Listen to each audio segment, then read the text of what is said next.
함께 보실 할 말씀은 신약성경 요한복음 12장입니다. 6월 12일 요한복음 12장을 읽는다는데 12장도 1절부터 50절까지 길게 되어 있어서 다 읽기는 시간이 좀 제한이 되고요. 1절부터 19절까지 함께 봉독한 이후에 설교를 통해서 전체 내용을 간략하게 살펴보도록 하겠습니다. 신약성경 요한복음 12장 1절부터 19절까지 말씀, 신약성경 167면 전후를 보시면 되겠습니다. 1절부터 함께 봉독합니다. 6월절 엿새 전에 예수께서 베다니에 이르시니 이곳은 예수께서 죽은 가운데서 살리신 나사로가 있는 곳이라. 거기서 예수를 위하여 잔치할세 마르다는 일하고 나사로는 예수와 함께 앉은 자 중에 있더라. 마리아는 지극히 비싼 향유 곧 순전한 나드 한 근을 가져다가 예수의 발에 붓고 자기 머리털로 그의 발을 닦으니 향유 냄새가 집에 가득하더라. 제자 중 하나로서 예수를 잡아줄 가롯 유다가 말하되 이 향유를 어찌하여 300데나리온에 팔아 가난한 자들에게 주지 아니하였느냐 하니 이렇게 말함은 가난한 자들을 생각함이 아니요 그는 도둑이라. 돈깨를 맞고 거기 넣는 것을 훔쳐 가밀어라. 예수께서 이르시되 그를 가만두어 나의 장례할 날을 위하여 그것을 간직하게 하라. 가난한 자들은 항상 너희와 함께 있거니와 나는 항상 있지 아니하리라 하시니라. 유대인의 큰 무리가 예수께서 여기 계신 줄을 알고 오니 이는 예수만 보기 위함이 아니오 죽은 자 가운데서 살리신 나사로도 보려 함이러라. 대제사장들이 나사로까지 죽이려고 모의하니 나사로 때문에 많은 유대인이 가서 예수를 믿음이러라. 그 이튿날에는 명절에 온 큰 무리가 예수께서 예루살렘으로 오신다는 것을 듣고 종려나무 가지를 가지고 맞으러 나가 외치되 호산나 찬송하리로다. 주의 이름으로 오시는 이 곧 이스라엘의 왕이시여 하더라. 예수는 한 어린 나귀를 보고 타시니 이는 기록된 바 시온에 따라 두려워하지 말라 보라 너희의 왕이 나귀 새끼를 타고 오신다 함과 같더라. 제자들은 처음에 이 일을 깨닫지 못하였다가 예수께서 영광을 얻으신 후에야 이것이 예수께 대하여 기록된 것임과 사람들이 예수께 이같이 한 것임이 생각났더라. 나사로를 무덤에서 불러내어 죽은 자 가운데서 살리실 때에 함께 있던 무리가 증언한지라. 이에 무리가 예수를 맞음은 이 표적 행하심을 들었음이러라. 바리새인들이 서로 말하되 볼지어다 너희 하는 일이 쓸데없다. 보라 온 세상이 그를 따르는도다 하니라. 아멘. 네, 감사합니다. 오늘 말씀 읽은 본문은 요한복음 12장입니다. 우리가 어제 살펴봤던 요한복음 11장에서는 예수님께서 죽은 나사로를 다시 살리시면서 예수님 당신께서 부활이요 생명이라는 것들을 머릿속으로만이 아니라 실제적으로 보여주는 사건을 통해서 자신의 사역과 자신이 어떠한 분이심을 밝히 드러내는 말씀을 살펴볼 수 있었습니다. 그리고 이어지는 12장에서는 예수님께서 예루살렘 성으로 입성하셔서 순환 당하시기 전에 어떤 일들이 있었는지, 그쯤에 어떤 일들이 있었는지 다양한 이야기가 나오는데 1절부터 50절까지 많은 이야기가 있는데 내용들을 자세하게 다 살펴보기에는 아침 시간에 시간이 제한되니까 간략하게 줄거리를 말씀드리고 오늘 새벽 시간에 도전받아야 될 것이, 또 교훈받아야 될 것이 무엇인지 두 가지 정도로 정리하도록 하겠습니다. 우선 1절부터 11절까지는 예수님께 향유를 부은 마리아에 대해서 나옵니다. 여기서 어제 읽었던 11장에서 나왔던 마르다와 마리아 그리고 나사로 그 남매 중에 한 명인 마리아가 예수님께 향유를 깨뜨려서 발에 붓고 머리로 발을 닦은 그런 장면이 나옵니다. 그리고 12절부터 19절까지는 예수님께서 예루살렘 성에서 입성하는 내용이 나오는데 이때 예루살렘 성에 입성할 때 많은 사람들이 이제 저렇게 많은 능력을 행하는 이가 예루살렘 성으로 들어왔다라는 것을 통해서 이제 로마의 정치 체제의 압제에서 벗어나서 이제 유대인의 왕으로서 이 땅을 다스릴 왕이 이제 들어가신다. 왕으로 모시겠다. 구약에 예언되었던 그 메시아가 이 땅에서 완성될 그런 왕으로서 생각하여서 호산나 다윗의 자손이여 하며 그를 환영하는 장면이 나옵니다. 그러나 예수님께서는 이 땅에서의 왕으로서 오신 것이 아니기 때문에 겸손의 모습으로 나귀를 타고 들어가는 그런 장면이 나옵니다. 그런데 제자들도 왜 나귀를 타고 들어가시는지를 이해할 수 없었습니다. 그러나 성경에 나와 있는 그 예언되었던 그 말씀이 응하게 하시기 위해서 겸손의 모습으로 나귀를 타고 입성한 것이고, 제자들도 그 이유를 잘 알지 못하였으나 16절에서 보시면 예수님께서 영광을 얻으시니 돌아가시고 부활하신 이후에 그 모든 것들이 구약에 예언되었던 것을 이루시기 위해서 그렇게 행하신 것이었다라는 그 말씀이 나오게 됩니다. 그리고 20절부터 36절까지는 예수님을 찾아온 이방인들이 있는데, 명절에 예배하러 올라온 사람들 중에 헬라인 몇이 예수님에 대한 소식을 듣고 찾아와서 예수님이 어떤 분이신가 듣고자 합니다. 그럴 때 예수님께서는 이제 인자가 영광을 얻을 때가 왔다라고 말씀하시면서, 이전에서는 아직 때가 아니다, 자신을 드러내기보다는 아직 때가 아니다, 아직 영광을 얻을 때가 아니다 라고 말씀하셨는데, 이제 예수님께서 십자가에 달려 돌아가시고 또 부활하실 그 날이 가까이 왔다라는 것을 알려주면서, 나는 영광을 받는 것인데 그것은 내가 이 땅에서 높음을 받는 것이 아니라 마치 미랄이 썩어져서 죽어져야지만 많은 열매를 맺을 수 있는 것과 같이 나는 여기서 죽으러 왔다, 미랄같이 썩어지러 왔다라는 것들을 알려주게 됩니다. 그럼에도 불구하고 자신이 무엇 때문에 이 땅에 오셨는지도 분명히 아시면서도 예수님께서는 그 일들이 쉽지 않다라는 것을 알고 있습니다. 자신이 인성을 가지고 계시기 때문에, 사람의 몸을 입고 오셨기 때문에 그거 쉽지 않은 것을 밝히고 있습니다. 어떤 표현이 있냐면 27절에는 이런 표현이 있습니다. 자신이 왜 이 땅에 왔고 또 미랄같이 죽어서 썩어져야지 많은 생명을 살릴 수 있다는 것을 아셨음에도 불구하고 27절에 이런 표현이 되는 것입니다.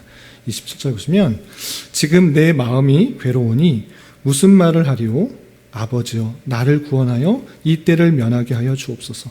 그러나 내가 이를 위하여 이때 왔나이다 하면서 인성을 가지고 계시는 예수님께서 그 모습이, 십자가에 달려 돌아가시는 그 모습, 그 일들이 결코 쉽지만은 않다라는 것들을 느낄 수 있습니다.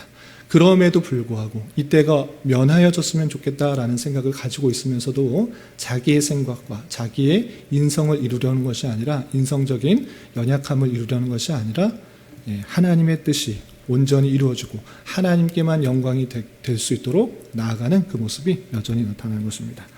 그런 이야기가 쭉 나오고, 37절부터 50절까지는 예수님께서 많은 표적들을 해서 사람들도 자신을 보면서 이제 유대인의 왕으로서 예루살렘에 입성하는구나, 많은 사람이 따르고 즐거워하였지만 그 중에서도 대제사장과 서기관과 또 바리새인들은 예수님을 만나기만 하면 죽이려고 하는 것입니다. 그런 모습들이 있을 때 왜 많은 표적과 이적을 행했으면서도 그들이 따르지 않는가, 그들이 믿지 않는가, 그것조차도 하나님의 말씀이 이루어지고 있다라는 것들을 밝히고 있습니다. 어떤 표현이 있는가? 37절 보시면, 이렇게 많은 표적을 그들 앞에서 행하셨으나 그를 믿지 아니하니, 믿는 사람도 있었으나 믿지 않는 사람, 오히려 죽이려 하는 사람들이 많이 있었습니다. 왜 그랬는가? 그것을 38절에 이렇게 설명하고 계시는 것입니다. 이는 선지자 이사야의 말씀을 이루려 하심이라. 이르되 주여, 우리에게 들은 바를 누가 믿었으며 주의 팔이 누구에게 나타나니까 하였더라. 그들이 능히 믿지 못한 것은 이 때문이니 곧 이사야가 다시 일렀을 때 그들의 눈을 멀게 하시고 그들의 마음을 완고하게 하셨으니, 이는 그들로 하여금 눈으로 보고 마음으로 깨닫고 돌이켜 내게 고침을 받지 못하게 하려 함이라 하였음이라 라고 말하고 있습니다. 기적과 표적, 그리고 예수님께서 내가 누구인지를 밝히 드러내셨음에도 불구하고 그것을 따르는 사람이 있는가 하면 그렇지 않은 사람도 있는 것입니다. 오히려 그 말씀에 있어서는 그것을 보고도 고침을 받을까, 깨닫고 돌이켜 내게 고침을 받을까? 그렇지 못하게 하려 함이라 라는 그런 표현이 있는 것입니다. 이렇게 믿음이 생긴다는 것은, 예수님에 대한 확실한 믿음이 생긴다고 하는 것은 사람의 결단이라기보다는 하나님의 은혜다, 이렇게 보는 것이 성경적이고 성경 전체에서 말하고 있는 뜻이라는 사실들을 잊지 말아야 될 것입니다. 그리고 마지막 44절부터 50절까지는 다시 한번 예수님과 하나님과의 관계가 어떠한지 또 설명하고 있습니다. 다른 복음서와는 달리 요한복음에서는 예수님과 하나님 그 관계, 그 친밀함과 밀접함에 대해서 아주 자세하게 그 영적인 관계를 설명하고 있는데, 또 44절 이하에서 이런 표현도 나타나고 있는 것입니다. 어떤 표현이 있는가 보시면 44절, 예수께서 외쳐 이르시되 나를 믿는 자는 나를 믿는 것이 아니요 나를 보내신 이를 믿는 것이며 나를 보는 자는 나를 보내시는 이를 보낸 것이다. 나는 빛으로 세상에 왔나니 무릇 나를 믿는 자로 어둠에 거하지 않게 하려 함이로다. 사람이 내 말을 듣고 지키지 아니할지라도 내가 그를 심판하지 아니하노라. 내가 온 것은 세상을 심판하려 함이 아니요 세상을 구원하려 함이라. 나를 저버리고 내 말을 받지 아니한 자는 심판할 이가 있으니 곧 내가 한 그 말이 마지막 날에 그를 심판하리라. 내가 내 자의로 말한 것이 아니요 나를 보내신 아버지께서 내가 말한 것과 이를 것을 친히 명령하여 주셨으니 나는 그의 명령이 영생인 줄 알아라. 그러므로 내가 이르는 것은 내 아버지께서 내게 말씀하신 그대로니라 하시니라 라고 표현하고 있습니다. 예수님과 아버지께서 그 아버지와의 관계가 그렇게 아주 밀접한 관계로서 나를 믿는 것은 아버지를 믿는 것이고 내가 말하는 것은 아버지가 말한 것을 그대로 전한 것이다. 나를 세상을 심판하는 것이 아니라 구원한 것이다 라는 그런 이야기들을 잘하면서 예수님께서 하나님의 영원한 아들로서의 모습들을 보이면서 자기가 어떠한 것들을 드러내고 있는 그 모습을 살펴볼 수 있습니다. 이렇게 12장에서는 예수님께서 예루살렘 성으로 입성할 때 그 전에 있었던 일과 예루살렘 입성에서 있었던 일들을 간략하게 여러 가지 일들을 표현하고 있는데, 여기서 두 가지 교훈을 받았으면 좋겠는데, 첫 번째, 아까 말씀드린 것처럼 많은 표적을 보고서도 믿는 사람이 있는가 하면 그렇지 않고 오히려 예수를 죽이려는 사람들이 있었던 것입니다. 그러할 때 그 모든 것들이 하나님께서 말씀하신 것들이 실제적으로 일어나고 있다라고 표현하고 있는 것입니다. 그러니까 하나님께서 택하신 사람은 하나님께서 믿음을 선물로 주어 표적을 보고 또 여러 가지 이적을 듣고 하나님의 말씀을 듣고 믿음이 생기지만, 그렇지 않으면, 하나님께서 은혜를 주시지 않으면 오히려 저 일들을 보고 죽이려고 하고 반대적인 생각을 갖고 있는 그 모습들이 실제적으로 나타나고 있다는 것입니다. 그렇기 때문에 우리는 성경을 통해서 우리가 갖고 있는 믿음에 대해서 어떻게 생각해야 되는가라고 할 때, 내가 믿기로 결단했기 때문에 내가 예수님을 잘 들어서 믿기로 결단했다, 그래서 믿음이 생겼다라고 말할 것이 아니라 하나님께서 예정하신 자에게 믿음을 선물로 주었기 때문에 우리에게서는 자랑할 것이 아무것도 없다라는 것입니다. 우리가 이해력이 좋아서 또는 머리가 좋아서 성경을 잘 파악할 수 있는 그런 힘이 있어서 믿음이 생긴 것이 아니라, 그렇게 따진다고 하면 그런 문학을 공부한 사람이나 머리 똑똑한 사람들만 믿음이 생겨야 되는데 그렇지 않은 것입니다.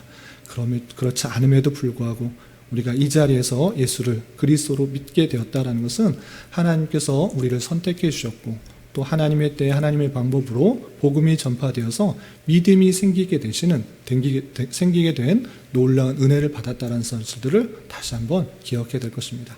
큰 은혜를 받은, 큰 선물을 받은 그 모습으로서 하나님께 늘 감사 찬송을 돌려야 될 것이고, 또 한 가지 도전을 드리자면 12장 1절부터 11절까지 나왔던 마리아의 그 표현을, 마리아의 행적을 좀 살펴봤으면 좋겠습니다. 마리아는 예수님을 사랑하였고 또 앞으로 어떻게 될지에 대해서 알고 있었기 때문에 자기가 갖고 있었던 아주 값비싼 향유 옥합을 깨뜨려서 예수님의 발에 부었습니다. 그 향유 옥합이 얼마나 값진 것인가 라고 할 때 가룟 유다가 대충 그냥 파악해도 이것을 팔면 300데나리온이나 되어서 많은 가난한 사람에게 줄 수 있었겠도다 이렇게 말했습니다. 300데나리온이 얼마입니까? 일용자가 하루 품삯으로 받는 그 돈이 한 데나리온인 것입니다. 그러니까 일용직 일당을 300일이나 받을 수 있는 돈인 것입니다. 하루에 10만 원이라 생각해도 3천만 원이나 되는 엄청나게 큰 돈입니다. 1년 연봉과 같은 그런 돈을 예수님의 그 모습을 아름답게 향기가 나도록 했던 것입니다. 그 모습을 봤을 때 가룟 유다는 이것을 팔아서 가난한 사람에게 줬으면 훨씬 더 좋았겠다라고 말했지만 속마음은 그 팔았으면 자기가 훔치려고 했던 그런 마음이 있었겠지만 예수님은 그 마리아의 행동에 대해서 이렇게 격려했던 것입니다. 그를 가만두어라. 나의 장래한 나를 위하여 그것을 간직하게 하라. 가난한 자들은 항상 너희와 함께 있거니와 나는 항상 있지 아니하리라 하시니라 라고 하면서 예수님의 복음이 전해지는 곳에 이 여인의 행동도 같이 전해질 수 있도록 하시는 예수님의 그 마음을 볼 수 있습니다. 이 말씀을 통해서 우리는 큰 도전을 받습니다. 그건 무엇입니까? 많은 사람들이 예수님의 이름을 불러가면서 나의 유익과 나의 만족과 나의 평안과 나의 잘됨을 간구하는 경우가 너무 많습니다. 그런 것이 아주 잘못됐다 이렇게 말할 수 없지만 이미 우리가 받은 것이 얼마나 큰지를 알고 있어야 될 것이고 그리고 하나님께서 우리의 모든 형편을 아셔서 우리가 원하는 때보다 우리가 필요한 것보다 하나님께서 더 적절한 것을 가장 선한 때에 주실 줄 알고 그것이 하나님 뜻의 가운데 있고 하나님께서 그 사랑하시는 자들에게 주시는 은혜인 줄 알고 우리는 어떠한 자세로 있어야 되는 것입니까? 예수님 이름 불러가면서 더 많은 것을 달라 하는 것이 아니라 이미 받은 사랑이 너무 크니 제가 예수님을 위하여 주님을 위하여 무엇을 드려야 합니까? 이러한 자세로 살아가야 하는 것입니다.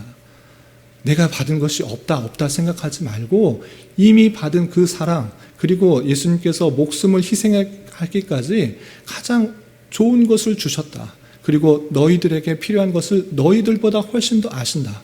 그러니 너희는 내가 너희에게 이것을 주었는데 생명을 주었는데 너희는 나에게 무엇을 주겠느냐? 라고 물었을 때 우리는 무엇을 드리고 있는가를 생각해 봐야 될 것입니다.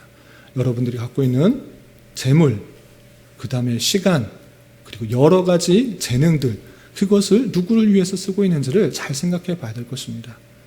하나님께서 그 모든 것들을 주셨을진데 그것을 나를 위해서만 쓰는 것이 아니라 주님께서 원하시는 곳에 그것을 쓰고 주님의 이름이 높여지는 데 쓰고 주님께 영광이 돌려지는 데 쓰고 주님의 장래를 더욱더 빛나게 하는 데 쓰고 그런 마음이 우리에게 있어야 되는 것입니다.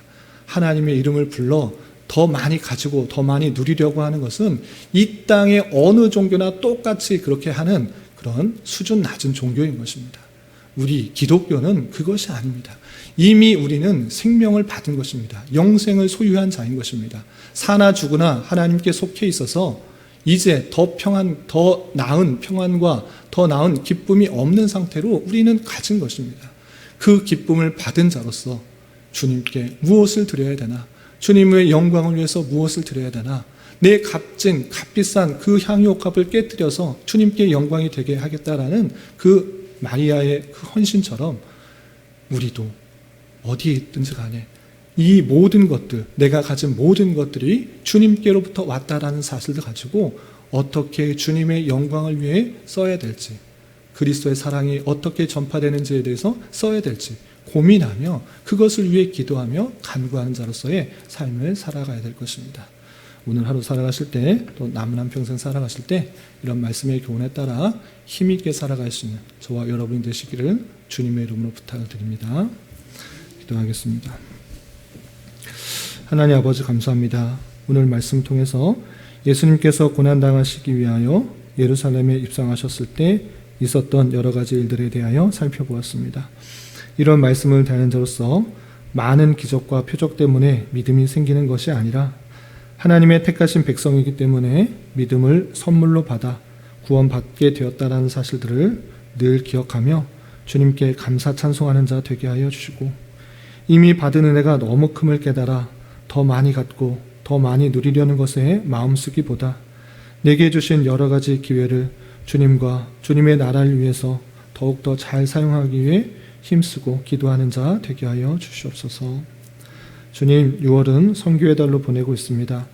세계 곳곳에서 환난과 역경 속에서 복음 전파의 사명을 감당하는 수많은 선교사와 선교지의 상황을 함께 살피며 하나님의 마음을 품고 위하여 더욱더 기도하는 한 달 되게 하여 주시고, 우리 주변에 아직 믿지 않은 자가 있다고 하면 그리스도의 사랑과 은혜를 말과 행동으로 잘 전할 수 있는 은혜가 있게 하여 주시옵소서.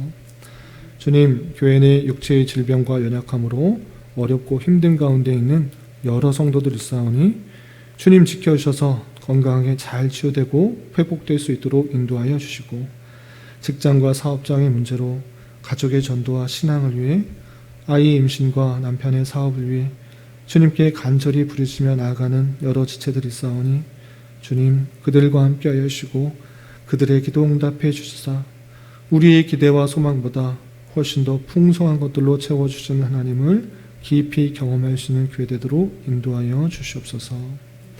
이 시간 한 주간의 삶을 올려드리며 각자 간절하게 간구하는 기도 제목 주님께서 들으시고 가장 선한 것들로 응답하여 주시옵소서.